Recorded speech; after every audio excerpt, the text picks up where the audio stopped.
¿Existen sesgos en contra de los hombres en la investigación social? Pues es evidente que sí. De la misma forma en que la televisión estereotipa y ridiculiza al hombre, también lo hace la investigación social, donde los hombres y niños son sistemáticamente ignorados y marginados. Veamos tres ejemplos. Este es un estudio sobre violencia en el noviazgo realizado en Inglaterra en el año 2009 por la agencia dedicada a los derechos de las personas menores de edad en ese país.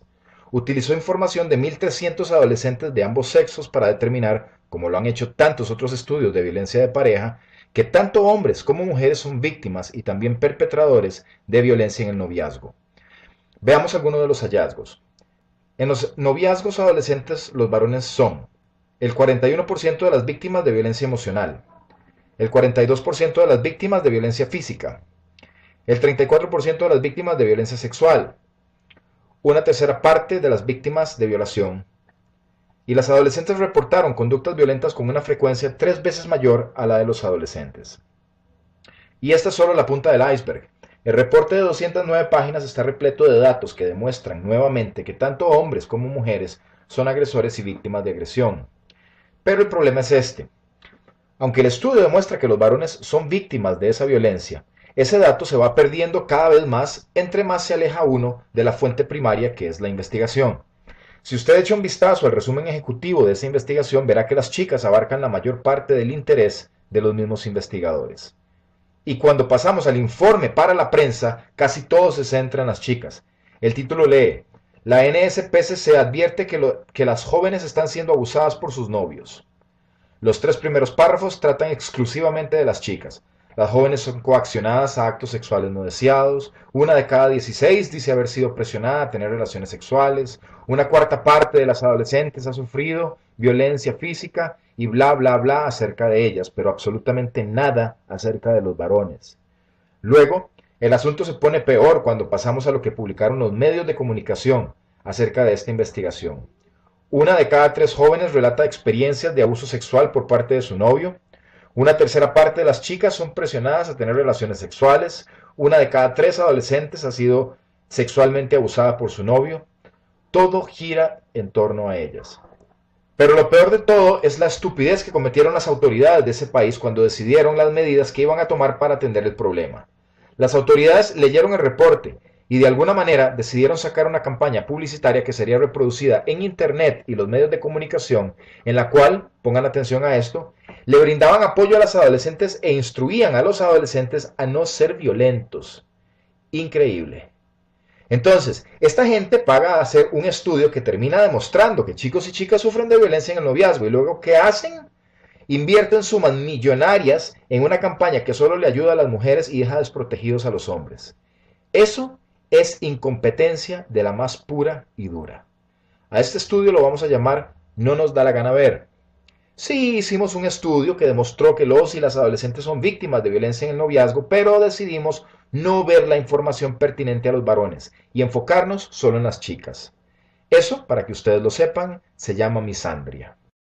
Un segundo estudio nos presenta una pregunta muy interesante. ¿Será posible que un investigador social, cegado por una ideología que considera a la mujer solo víctima y al hombre solo victimario, manipule deliberadamente su propia investigación con tal de perpetuar esa doctrina en los medios de comunicación? Esta investigación que vamos a ver a continuación se trata sobre coacción reproductiva. La mayoría de nosotros estamos familiarizados con la idea de que algunas mujeres pueden a veces dejar de tomar sus pastillas anticonceptivas o hacerle agujeros a un condón con tal de quedar embarazadas, aún en contra de la voluntad de su pareja. Según este estudio, sin embargo, son los hombres los que están haciendo huequitos a los condones y coaccionando a sus parejas a quedar embarazadas. Cuando eché un vistazo al estudio me asombraron algunas de las estadísticas que presentaba. Afirmaba que 53% de las mujeres que habían respondido al estudio habían experimentado violencia en sus relaciones de pareja. Esas son muchas mujeres, pensé yo, casi la mitad o más de la mitad de la muestra. Lo mismo pensé de otras de las estadísticas sobre mujeres que sufrían coacción a manos de sus parejas para quedar encinta. Empecé a cuestionarme de dónde habían obtenido tan alarmantes datos.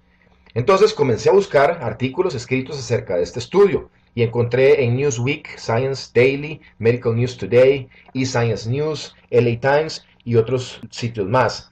Todos decían esencialmente lo mismo, presentaban las mismas citas textuales y las mismas estadísticas y todos presentaban la información como si aplicara a la población general.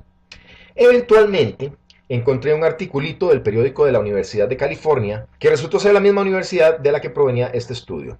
Me llamó la atención que los autores indicaban que ninguna de las consejeras del Centro para Mujeres de esa universidad había escuchado jamás del tipo de coacción que se mencionaba en ese artículo. Qué raro, ¿no?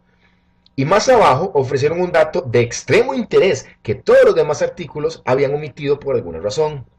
La muestra de mujeres que utilizaron para ese estudio la habían sacado de 5 clínicas de una comunidad extremadamente pobre, y los autores habían aclarado en su estudio que los resultados no podían ser generalizados a toda la población.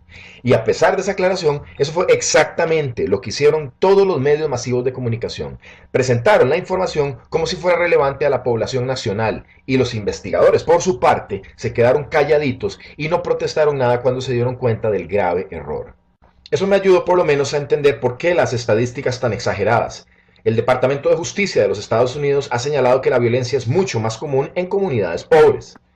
En este gráfico de su sitio web podemos ver que en familias con ingresos superiores a los $50,000 anuales, las probabilidades de que haya violencia son 6 veces menores que en las familias del sector más pobre. El problema que hubo aquí es que los investigadores omitieron mencionar que los datos se habían obtenido de mujeres procedentes de una comunidad muy pobre, y los medios de comunicación, desconociendo esa información, presentaron la información como si fuera relevante al resto de la población nacional. Es posible que el 53% de mujeres agredidas y todas las demás estadísticas fueran ciertas para esa población, pero no para el resto de la población nacional. Entonces, es evidente que los investigadores cometieron un error, pero no se sabe con certeza si ese error fue intencional. Por esa razón, le escribí al investigador principal para cuestionarle por qué no habían mencionado las características socioeconómicas de la muestra, y si no le molestaba que los medios de comunicación estuvieran ahora mal informando al público en general. Pero a la fecha, todavía no me ha respondido ninguna de las dos preguntas. Hay datos que pueden darnos una luz con respecto a esas dos preguntas. El primero es que no entrevistaron a uno solo de los presuntos agresores, solamente entrevistaron a las presuntas agredidas. El segundo es que no le preguntaron a las mujeres sobre sus propias conductas agresivas, violentas o coercitivas. De hecho, solo le hicieron preguntas sobre sus experiencias como víctimas, razón por la cual este estudio solamente puede presentar a las mujeres como víctimas. Yo no sé ustedes, pero yo encuentro este tipo de metodología extremadamente sospechosa. Y es exactamente el tipo de metodología que uno suele encontrar en todos los estudios que concluyen que el hombre es el agresor y la mujer la víctima. A este estudio le llamo "no nos da la gana hablar". Pues sí, sabemos del problemita que hay con nuestra muestra, pero no vamos a mencionar absolutamente nada. El último estudio que quiero mostrarles es el que se hizo para desarrollar un inventario que supuestamente mide cuánto se ajusta la conducta de un hombre a las supuestas normas de conducta masculina. El problema que tiene es que las normas del estudio parecen seleccionadas para satanizar al hombre más que para describir lo que verdaderamente ha sido la masculinidad en nuestra cultura. Muchas de las caracterizaciones que se han hecho de la masculinidad desde los años 70 incluían rasgos positivos. De izquierda a derecha encontramos normas como ser independiente, competente, decisivo, asertivo, confiado en sí mismo, dispuesto a asumir riesgos, todos bastante aproximados. Pero en la investigación del 2003, la masculinidad repentinamente se enfoca en descripciones negativas como violento, homofóbico y playboy. Por eso le escribí a la investigadora principal para cuestionarle cómo habían elegido las normas, y me explicó que las habían sacado de toda la literatura disponible. Quiero comentarles cómo fue que eligieron Playboy. Resulta que lo sacaron de un libro que explicaba cómo los hombres expresan el afecto desde sus distintos roles. Playboy era uno de los posibles roles, junto con otras alternativas como esposo amoroso, buen proveedor y cuidador. Las investigadoras eligieron únicamente Playboy entre todas las opciones, a pesar de que el autor del libro advertía que solo 1% de los hombres prefería el rol de Playboy. Puede ser que algunos hombres sean violentos, pero la violencia está lejos de ser la norma. La violencia es indicativa de que un hombre no se ha ajustado a la norma y se está derrumbando. Presentar a todos los hombres como violentos es irresponsable y malicioso. Este estudio debería titularse Inventario de conformidad a la conducta adolescente, porque las normas que eligieron distan mucho de la masculinidad madura. Y me parece lógico que así sea, considerando que las investigadoras designadas para elegir las normas fueron jovencitas universitarias. No entiendo qué posible sentido tiene designar a un grupo de chiquillas para que elijan las normas universales de masculinidad.